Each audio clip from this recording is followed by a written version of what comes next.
seorang dapat ditahan itu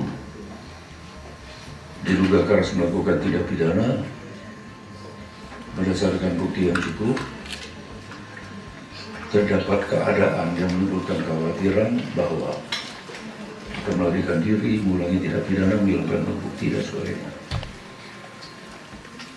Sekarang orang itu tahan, baru saya tanya, orang itu semestinya tidak boleh ditahan. Kenapa? Ada yang bisa jawab? Atau ngerti nggak yang saya maksud? Ngerti ya? Aneh. Nah sekarang kenapa kok saya mengatakan bahwa orang itu nggak boleh ditahan? Karena tidak ada keadaan yang menimbulkan kekhawatiran bahwa orang itu akan lari.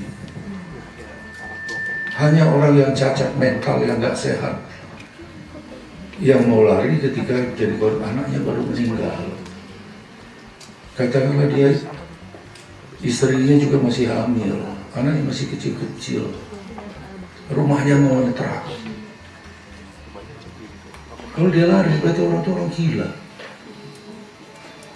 Artinya, kalau ada yang mengajukan pra-peradilan tentang sah atau tidak penahanan di sini, pasti pengadilan menyatakan tidak sah, karena tidak terdapat keadaan yang menimbulkan kekhawatiran. Polisi selalu bilang ini diskresi kepolisian. Terdapat keadaan, bukan terdapat kekhawatiran. Terdapat keadaan yang menimbulkan kekhawatiran. Nah, penyidik harus membuktikan keadaan yang mana yang dijadikan alasan kekhawatiran. Paham ya? Oke. Sekarang pertanyaan saya, ada seseorang diduga keras melakukan tindak pidana berdasarkan bukti yang cukup, terdapat keadaan yang menimbulkan kekhawatiran. Kalau orang tidak ditahan, pasti lari. Kalau orang tidak ditahan, pasti menghilangkan barang bukti. Kalau orang tidak tahan, pasti mengulangi, mempersulit penyidikan dan sebagainya. Tapi perbuatan yang dilakukan diancam pidana di bawah 5 tahun dan tidak termasuk pasal yang dikecualikan dalam 21 ayat 4. Pertanyaan saya, boleh nggak orang ditahan? Penahanan terhadap seorang itu ada 2 alasan yang harus dipenuhi.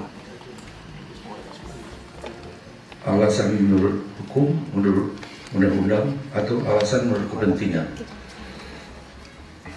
atau alasan hukum formil atau material, atau disebut dengan rahmatahid atau nutsaklekhed. Nah sekarang apa sih jenis makanan apa yang nutsaklekhed sama rahmatahid itu apa? Rahmatahnya itu ketentuan yang ada di dalam undang-undang, misalnya ancaman pidana 5 tahun, bukti yang cukup.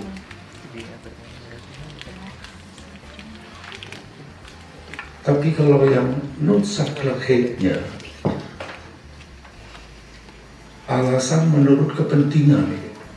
Kepentingan apa nahan orang ini? Kepentingannya supaya nggak lari, kan gitu. Pertanyaannya, apakah ada keadaan yang menimbulkan khawatir bahwa orang akan lari? Jadi di situ sifatnya kumulatif. Meskipun unsur lain terpenuhi, tapi yang ancaman pidananya di bawah 5 tahun dan tidak termasuk dikecualikan. Dulu terus gimana orangnya di dia lari? Ya lari aja. Loh kalau gitu nggak, perubah dulu kuhapnya.